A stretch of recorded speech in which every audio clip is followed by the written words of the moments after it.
Intelligence artificielle générative et droit d'auteur. J'ai le plaisir d'accueillir aujourd'hui Julia Bronstein. Bonjour Julia. Bonjour Thierry. Avocate associée du cabinet Bronstein. On va parler d'un sujet dont on parle énormément, c'est l'intelligence artificielle générative, mais un sujet auquel on ne s'attend pas, c'est finalement les droits d'auteur. Comment est-ce qu'on peut travailler au niveau du droit sur les droits d'auteur? Alors, quand on utilise des droits protégés pour entraîner l'IA, comment est-ce que ça se passe finalement? Un des grands sujets de l'IA générative, en effet, c'est que dans le cadre de son entraînement, elle se nourrit notamment de créations qui peuvent être protégées par le droit d'auteur. Oui. Et quand on a une création qui est protégée, en tant qu'auteur, on peut interdire la reproduction de sa création. Donc, s'il n'y avait pas de texte, ça serait de façon indiscutable de la contrefaçon d'utiliser des créations.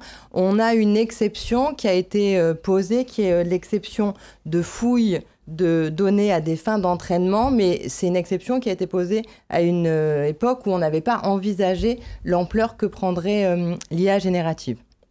Donc, c'est un des grands sujets et des grandes craintes des créateurs aujourd'hui, c'est que leurs créations puissent être utilisées gratuitement.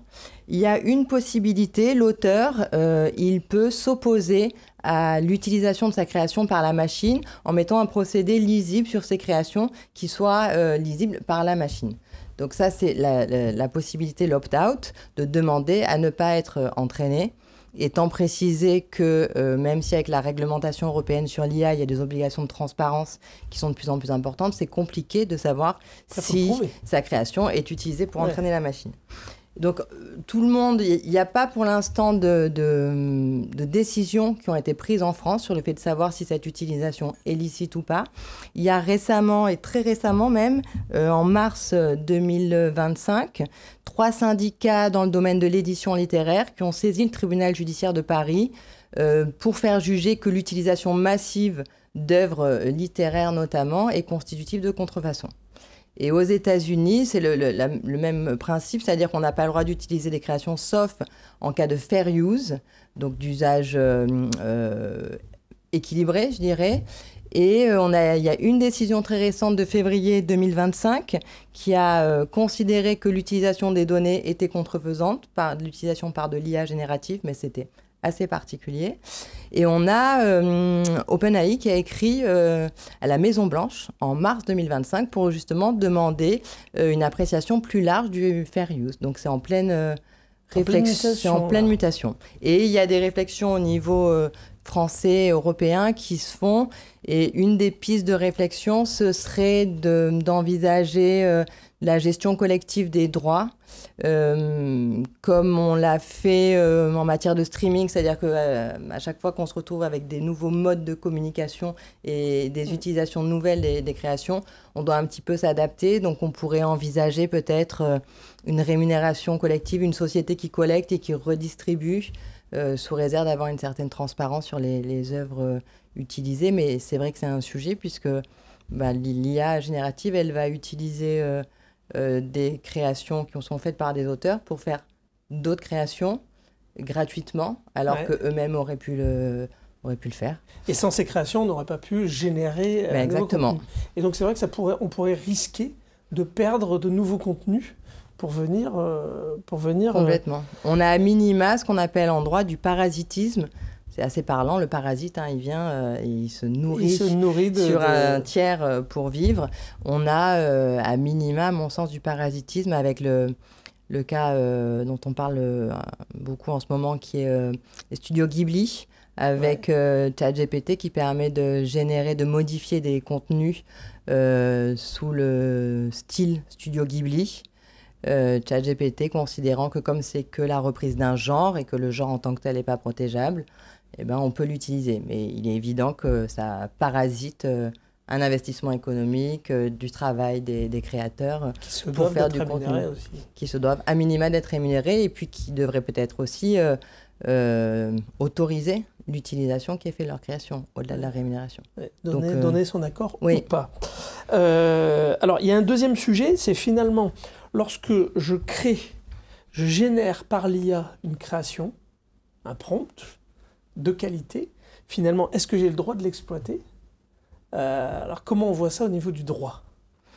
Alors, il va y avoir deux difficultés essentielles. C'est vrai que dans le cadre de l'entreprise, on est de plus en plus tenté d'utiliser l'IA, et ça s'est accéléré depuis que ChatGPT génère des images, pour créer des images qu'on va utiliser dans le cadre du marketing de notre entreprise, etc.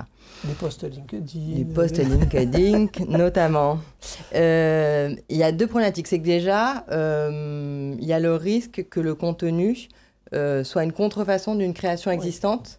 Mais quand l'IA modifie beaucoup la création qu'elle a utilisée pour s'entraîner, il y a un problème de preuve et l'auteur ne s'en rendra pas compte. Donc là, je dirais pas vu, pas pris. Mais parfois, l'IA va reprendre un contenu et le modifier très peu. Donc là, l'utilisation d'une création qui est très peu modifiée, on est dans le critère de la contrefaçon avec le risque de confusion avec la création antérieure. Donc il pourrait y avoir une première difficulté, le contenu pourrait être contrefaisant. Et je doute que le fait que le contenu ait été fait par l'IA, ça soit exonératoire de responsabilité pour celui qui l'utilise, et notamment pour l'entreprise qui va l'exploiter, peu importe que ce soit son salarié qui l'ait fait avec de l'IA sans savoir que c'était une œuvre préexistante qui a été modifiée. Donc ça, c'est le premier point. Et le deuxième point, quand bien même on ne reprend pas une création qui est existante, il y a un sujet sur la façon dont on va pouvoir exploiter ce contenu. Et sur ça, il faut être assez vigilant. Donc il faut regarder dans les conditions d'utilisation de l'outil d'intelligence artificielle que l'on a utilisé, puisqu'on va avoir des licences qui sont plus ou moins larges, des licences d'utilisation plus ou moins permissives. Avec ChatGPT, dans l'ensemble, on a une libre exploitation du contenu à titre privé et commercial. Dans un outil comme Midjourney, on va avoir, si on est un particulier, une libre utilisation, mais pas commerciale. Et si on est une entreprise, pour pouvoir utiliser ce contenu à titre commercial, il va falloir souscrire une licence payante. Et il y a un certain nombre d'outils où, selon qu'on est sur une licence payante ou gratuite, on va pouvoir l'utiliser, notamment pour nos posts LinkedIn, puisque un post LinkedIn, c'est assimilé à une utilisation commerciale, puisque c'est pour faire de la communication pour une entreprise, en général. Donc, il faut être vigilant sur les conditions. Il faut être vigilant. On l'utilise comme ça, sans trop savoir, mais effectivement, il faut... Alors, un troisième et dernier sujet, finalement, c'est je vais faire une création par l'intelligence artificielle, un prompt. Est-ce que je peux protéger cette création?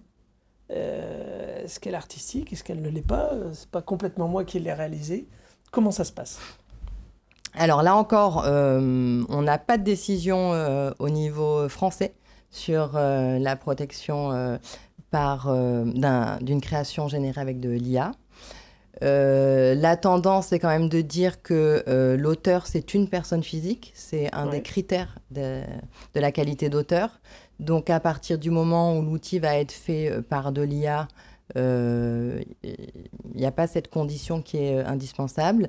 Ça peut être plus discutable s'il y a une part qui est faite par l'IA et avec par-dessus un travail de l'auteur sous réserve de la part du travail. Est-ce qu'il y a un apport artistique suffisant pour considérer que c'est une œuvre mixte, d'une certaine façon, aidée par l'intelligence artificielle, mais qui est quand même faite principalement par l'auteur.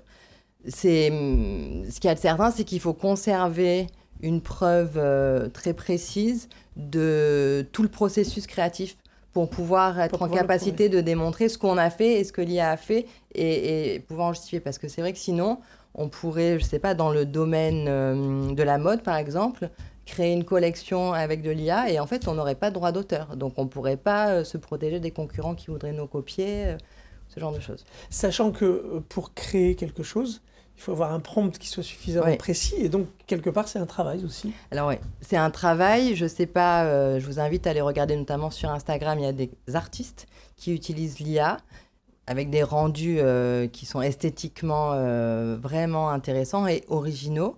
Il n'y a pas pour autant il y a une problématique de droit d'auteur, mais c'est vrai qu'il y a un travail de prompt qui est forcément assez pointu et long. Je pense que vous ou moi, avec un prompt, nous n'arriverions pas à ces contenus. Donc, il y a un travail, il y a quand même un savoir-faire, mais ça, c'est pas du droit d'auteur, c'est de l'idée. Et en droit français, l'idée, elle n'est pas protégeable. Donc, il y a une valeur économique sur ces prompts qui, pour l'instant, a fait l'objet de décisions de jurisprudence. Est-ce qu'il y aura une loi qui sera promulguée pour créer un droit spécial pour protéger cette valeur économique? C'est en discussion. Et tant préciser que dans les autres États-Unis, il y a également la même position, pas de droit d'auteur sur des créations générées par l'IA, éventuellement sur une création mixte. Il a pu être reconnu des droits d'auteur sur les textes, mais pas sur les photos, ce genre de choses. Il n'y a qu'en Chine, où, étonnamment ou pas, ils reconnaissent très largement des droits d'auteur sur les créations générées par IA, quand bien même elles ne sont pas originales. C'est un choix plus peut-être politique que juridique, mais voilà. Dans l'ensemble, protection faible sur les créations générées par IA. Ce qui pourrait être protégé, c'est le travail et la valeur économique qui a été engagée pour arriver à ces résultats. Et donc, il faut conserver précieusement la preuve de tout le travail réalisé. Julia, merci pour cet éclairage. On voit que voilà, avec l'IA, on est au début d'une révolution et qu'elle entraîne aussi des choses au niveau du droit. Merci pour cet éclairage. Chers amis, je vous dis à la semaine prochaine.